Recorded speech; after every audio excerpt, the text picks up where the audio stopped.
My name is Tim Church, and I'm the VP of, what am I the VP of? Jamel, what am I the VP of?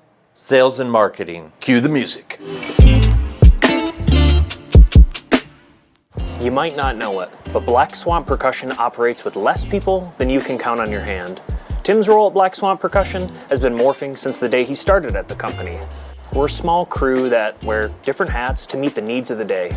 As percussionists, we're no strangers to picking up a new instrument to add to our rep, and the same is true for a small business.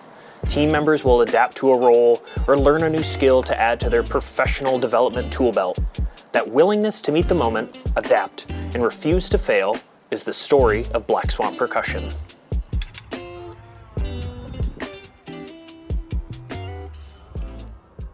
I was basically Eric's first part-time and full-time employee. You know, when I was in college, I was sort of in this fork in the road. Was I going to try to pursue some sort of performance career? Did I want to get into education more at the collegiate or university level? And I had an opportunity to work full-time at Black Swamp Percussion, still be able to play and gig, but maybe not to the level that I was considering while I was in school. So now I would say I live vicariously through many of our artists and friends around the world.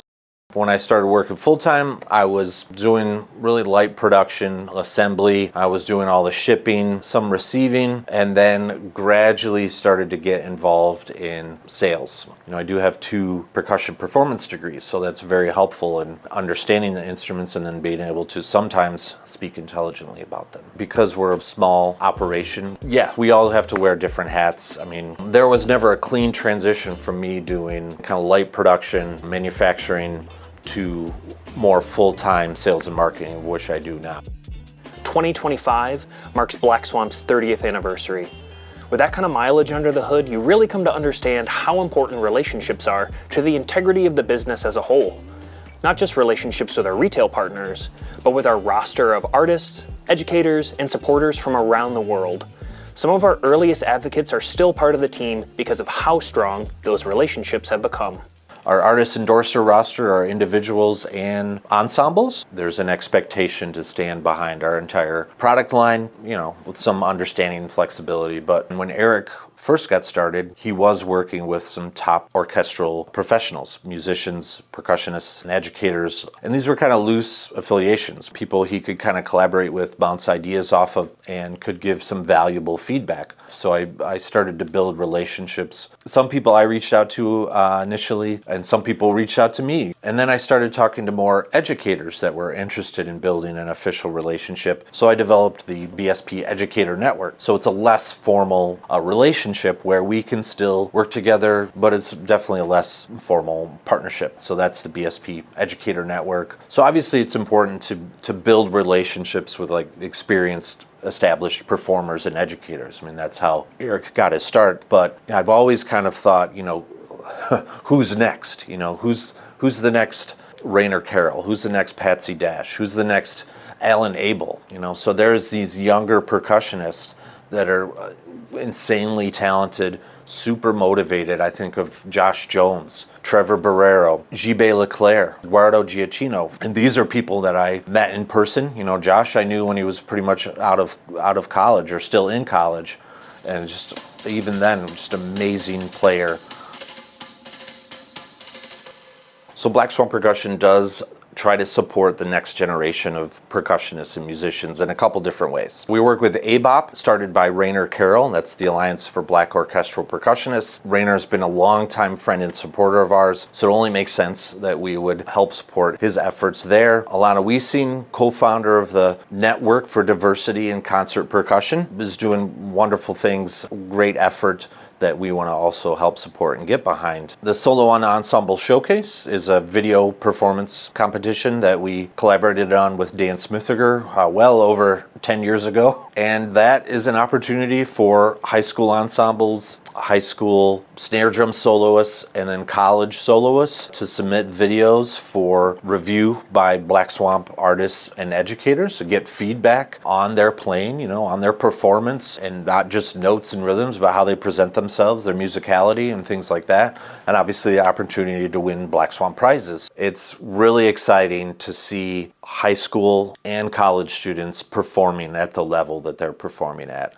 Playing pieces in high school that I would have struggled with in college 25 years ago, like just the level of musicianship and performance by young players today is mind-blowing.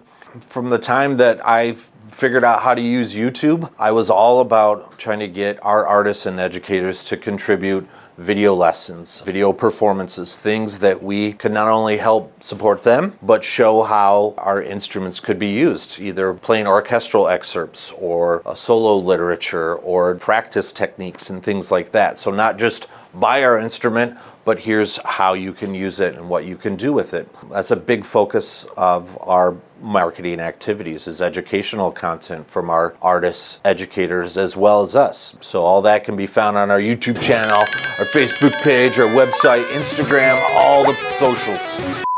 So there are some collaborations or events, projects that I'm able to work on that inspire, creativity, and I would say reinforces why I do what I do. Several years ago, I worked with Black Swamp artists and educators on the BSP Collective, which is a collection of solo percussion commissions, also published by Ox and Lamb Publications, which is Josh Smith, also one of our artists. So that was actually a pretty big project to help kind of the world of composition and percussion. 3 years ago, 2022, our multi-sonic snare system celebrated an anniversary. So I worked with several of our artists on composing a snare drum piece featuring the multi-sonic snare system. Every year I try to work with Black Swamp artists or educators on an original composition, so kind of contributing back to the percussion community. Also really enjoyed either doing in-person or what I call Zoom hangs. There was an era where I traveled to colleges and universities. I packed my old GMC full of drums and tambourines and triangles and woodblocks, and I would hit the road, go to colleges and universities, and basically do like a Black Swamp petting zoo. And just the excitement of being in front of percussion students, that sort of energy and their excitement. Literally almost every event was like, oh, it's like candy, like all just sitting here in front of me. It's infectious, really. I mean, it's like, why don't I do this more sort of thing. For over 30 years, Eric started making instruments in his garage, driven by his curiosity and desire for new sounds. He experimented a lot, trying things out and learning from mistakes. But Eric wasn't just guessing. His deep understanding and education of percussion performance and ethnomusicology really influenced his designs. He got ideas from the rich history and traditions of percussion instruments. It's this mix of respecting the past and really listening to what modern performers need that makes Black Swamp percussion instruments world class. So I think tradition and innovation in regards to instrument design is very important for Black Swamp percussion. Snare drums and tambourines specifically are what we call our bread and butter. We're constantly making tambourines. They're just always in production. We're always working on a batch of snare drums. So tambourines and snare drums specifically were very early percussion instruments. So there's a lot of history there that we want to honor. Some things haven't changed. There's a shell, there's heads, there's jingles, but we can modernize it in a sense. The materials that we're using, the strainer, obviously the snare system, the cable types, the adjustment, our own hardware, our own specific designs, the finish options. We have lasers that can do cool things. There's more modern things that we can do for the sound, but still kind of maintain the history of the instrument, which can be pretty exciting. So there have been times where we spoke with artists and educators, and their feedback has directly influenced either the design or redesign of an instrument. We've worked with Morris Poulter on our multi-bass, Matthew Lau most recently with our sound plates. I remember talking to Andy Bliss about concert tom several years ago. So we do try to partner with artists and educators who are in the field, who are sort of experiencing performance needs and trying to help realize some of those. One of the first instances that comes to mind is with Gilles Leclerc from Paris. And he hounded me for years to adjust the shell design, essentially making the cutout, the handle a little bit deeper. And you think, oh, it's just a small tweak, it's a small change, but it's not. because players, educators, our retailers, they really depend on our consistency. They depend on the quality and how the instrument is going to sound when they get it, when they pull it out of their case. And a big part of that is how it looks, how it functions. So even a little tweak to the tambourine shell design, it was a big decision. I know it seems like minutia, but it wasn't. It took a lot of thought and deliberation. And ultimately we did change it. Glad we did it. Probably the most recent artist collaboration was with our sound plates that launched earlier this year. And that all spawned from a text from Matthew Lau. He texted me. He was looking just for some simple scrap metal that we might have had to make sound, just sort of a found object type sound with scrap metal. And I'm like, yeah, sure, we can, but that's not always how we do things. Like, we can do better than that. So we had laser cut discs made, and also as a fun little project, discs in the silhouette of Matthew, who has a very distinctive vibe in silhouette. So we took these to PASIC. Matthew used them for his piece. We showed them to players. We showed them to some retailers, and there was a fair amount of interest in them. And then we spent the next 9 months developing our sound plates. Again, just one simple text turned into, almost 2 years later, a new product in our catalog. It warms my heart to know that percussionists, musicians around the world are using Black Swamp percussion instruments.